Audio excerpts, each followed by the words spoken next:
Hey there coders! Welcome back to the channel. In our last video, we explored arrays and how they help us store and manage lists of data. Today, we're taking things a step further by diving into objects in JavaScript, an essential concept for organizing and working with complex data. By the end of this video, you will understand what objects are, how to create them, and how they make your code more powerful and efficient. Let's get started. Okay, so what are objects? If arrays are like lists of data, objects are like dictionaries. They store data as key-value pairs. Imagine describing a person with name John, age 25, profession developer. These pieces of information can be stored in an object, making it easier to group related data together. Let's look at the syntax for creating an object. The curly braces define the object. Inside, we have key-value pairs separated by comma. Keys are like labels for each piece of data, and values are the actual data. Now that we have an object, how do we use it? You can access object properties in two ways. 1.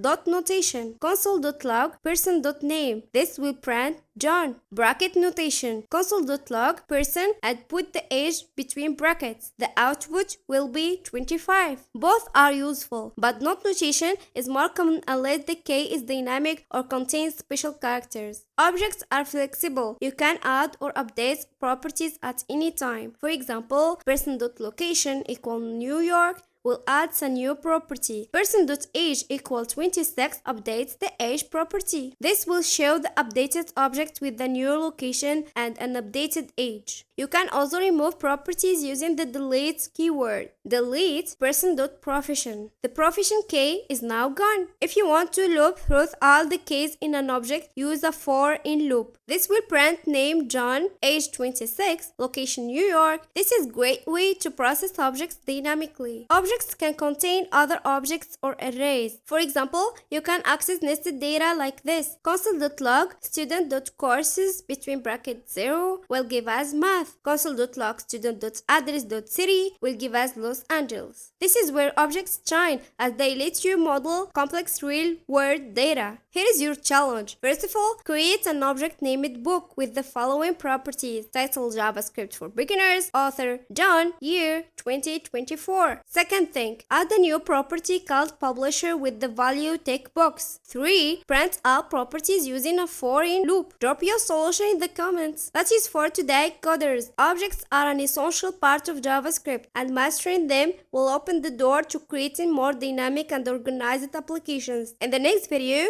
we'll learn about functions in JavaScript, the heart of reusable and efficient code. Don't miss it. If you enjoyed this video, hit the like button, share it with your friends, and subscribe to the channel for more. See you next time, and happy coding. Bye!